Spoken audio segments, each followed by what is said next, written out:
নমস্কাৰ মই প্ৰণীতা লৈছো যে কলিভল ফাৰ্ষ্ট টাইমত কোনো অচিনাকি লোকক মাটি বিক্ৰী নকৰিব অচিনাকি লোকক পাৰ্যমানে আপুনি মাটি বিক্ৰী কৰিব নোৱাৰিব আৰু দেহত যেতিয়ালৈকে শক্তি আছে তেতিয়ালৈকে মই অসমত কোনো অচিনাকি মানুহক মাটি বিক্ৰী কৰিবলৈ নিদিও যিসকল লোকে সত্ৰৰ মাটি দখল কৰি আছে অনতি পলমে আঁতৰি যাওক ৰাজ্যজুৰি উচ্ছেদ অভিযান অব্যাহত থাকিব আৰু বহিৰাগত কোনো পধ্যে অসমত স্থান দিয়া নহব মুখ্যমন্ত্ৰী ডক্টৰ হিমন্ত বিশ্ব শৰ্মাই পনৰ এই কথা উল্লেখ কৰিছে যে আমাৰ অসমত বহিৰাগতৰ ইমান বেছি আগ্ৰাসন বাঢ়িছে এই আগ্ৰাসনৰ পৰা অসমবাসীক মুক্ত কৰিব লাগিব আৰু অসমবাসীয়ে বুজিব লাগিব কেইটামান টকাৰ বাবে নিজৰ মাটি বিক্ৰী নকৰিব অচিনাকি মানুহক মাটি বিক্ৰী কৰা সম্পূৰ্ণৰূপে বন্ধ আৰু তাৰ বাবে আইন আনি আছে বিধানসভাত মুখ্যমন্ত্ৰী ডক্টৰ হিমন্ত বিশ্ব শৰ্মাই পুনৰ দোহাৰিলে যে মাটি বাৰীৰ ক্ষেত্ৰত এতিয়াৰ পৰা নতুন নিয়ম আহি যাব কি ক'লে মুখ্যমন্ত্ৰী গৰাকীলৈ এই সবিতাৰ এই মুহূৰ্তৰ আটাইতকৈ ডাঙৰ আপডেট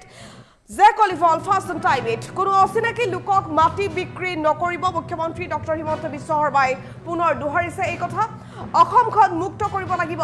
বহিৰাগতৰ হাতৰ পৰা অসমখনক বচাব লাগিব মাটি বিক্ৰী কৰাক লৈ ডাঙৰ খবৰ এই মুহূৰ্তত আহিছে মুখ্যমন্ত্ৰী ডক্টৰ হিমন্ত বিশ্ব শৰ্মাই মাটি বিক্ৰীৰ ক্ষেত্ৰত নতুন নিয়ম প্ৰযোজ্য কৰি দিব অতি শীঘ্ৰেই দেহত শক্তি থকালৈকে অচিনাকি লোকক মাটি বিক্ৰী কৰিবলৈ আমাৰ অসমত নিদিও বুলি ক'লে মুখ্যমন্ত্ৰীগৰাকীয়ে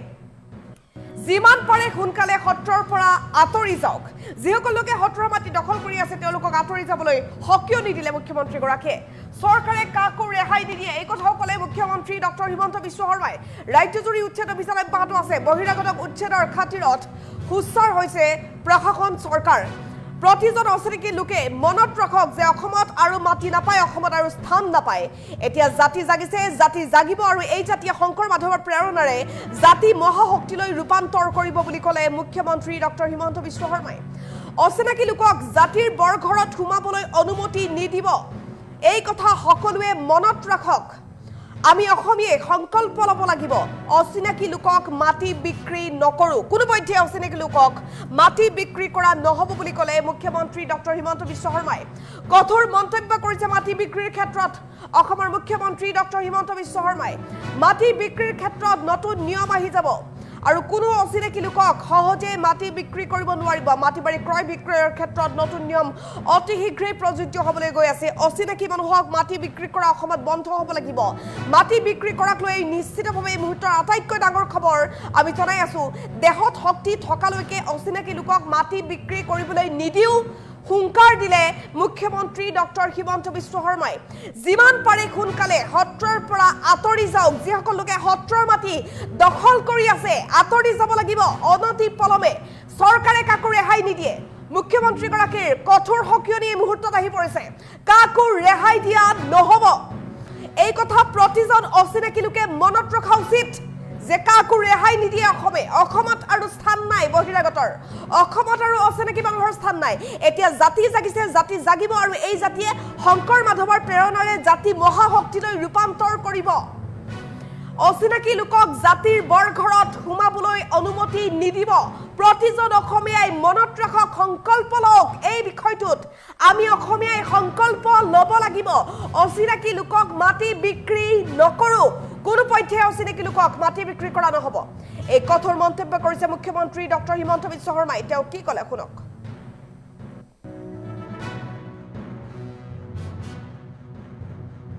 ৰাইজক অনুৰোধ জনাম অচিনাকি লোকক মাটি বিক্ৰী নকৰিব অচিনাকি লোকক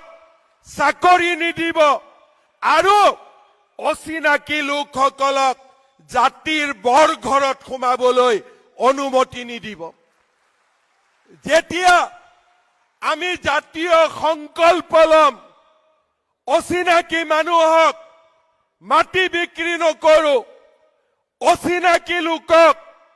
চাকৰি নিদিও আৰু অচিনাকি লোকক জাতিৰ বৰঘৰত সোমাবলৈ নিদিও আপোনালোকে নিজেই দেখা পাব যে এটা দশকৰ ভিতৰতে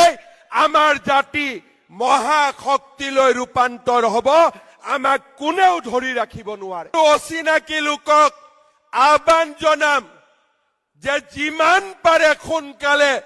আপোনালোকে সত্ৰৰ পৰা আঁতৰি যাওক আমাৰ ফৰেষ্টৰ পৰা আঁতৰি যাওক চৰকাৰে কাকো ৰেহাই নিদিয়ে এই কথা আপোনালোকে মনত ৰাখিব এতিয়া জাতি জাগিছে জাতি জাগিব আৰু এই জাতিয়ে শংকৰ মাধৱৰ প্ৰেৰণাৰে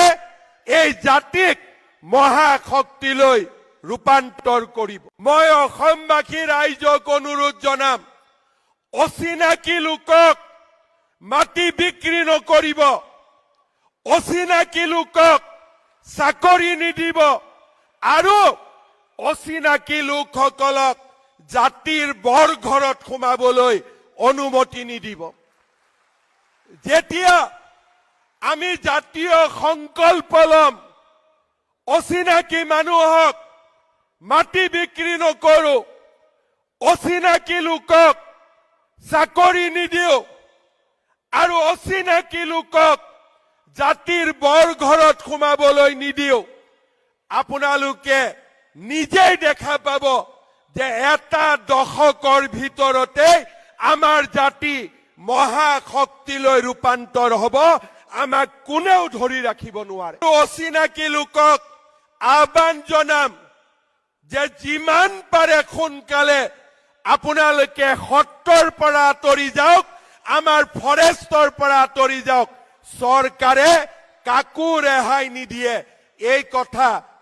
আপোনালোকে মনত ৰাখিব। এতিয়া জাতি জাগিছে, জাতি জাগিব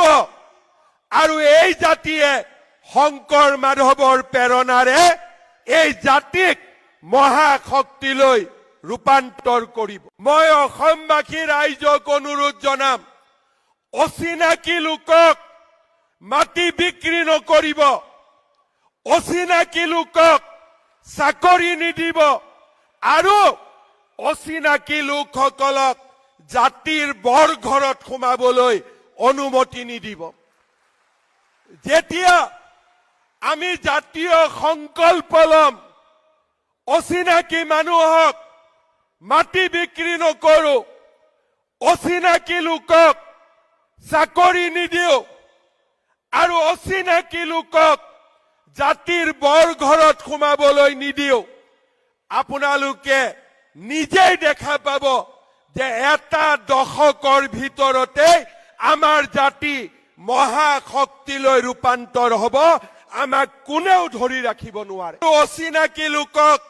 আহ্বান জনাম যে যিমান পাৰে সোনকালে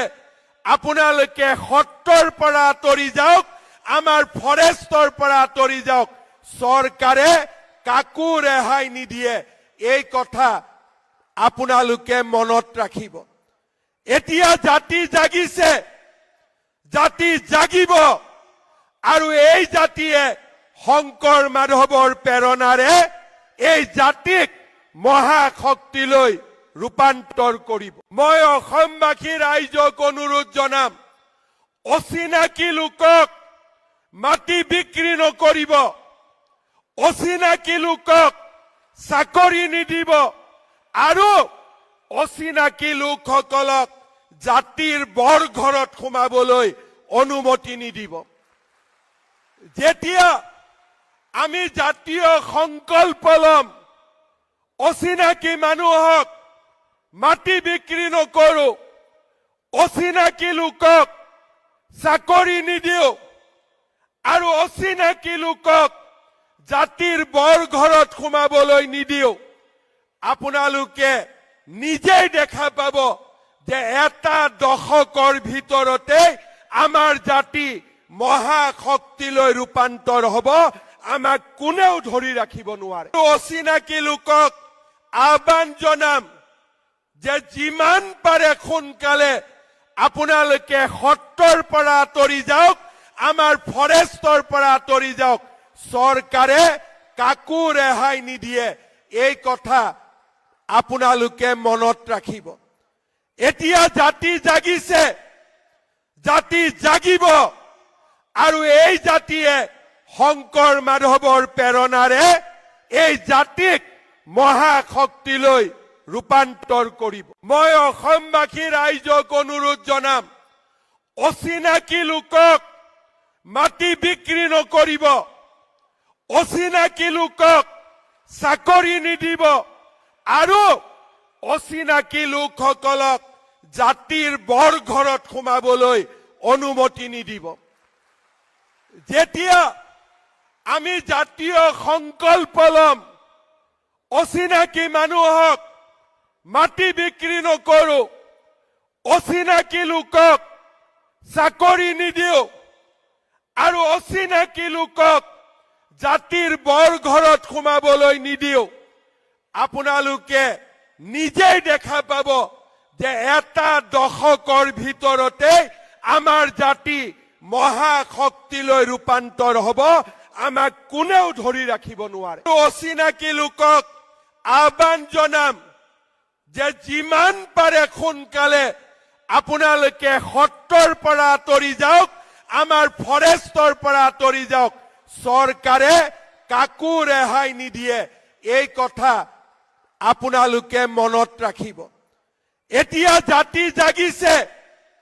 জাতি জাগিব আৰু এই জাতিয়ে শংকৰ মাধৱৰ প্ৰেৰণাৰে এই জাতিক মহাশক্তিলৈ ৰূপান্তৰ কৰিব মই অসমবাসী ৰাইজক অনুৰোধ জনাম অচিনাকি লোকক মাটি বিক্ৰী নকৰিব অচিনাকি লোকক চাকৰি নিদিব আৰু অচিনাকি লোকসকলক জাতি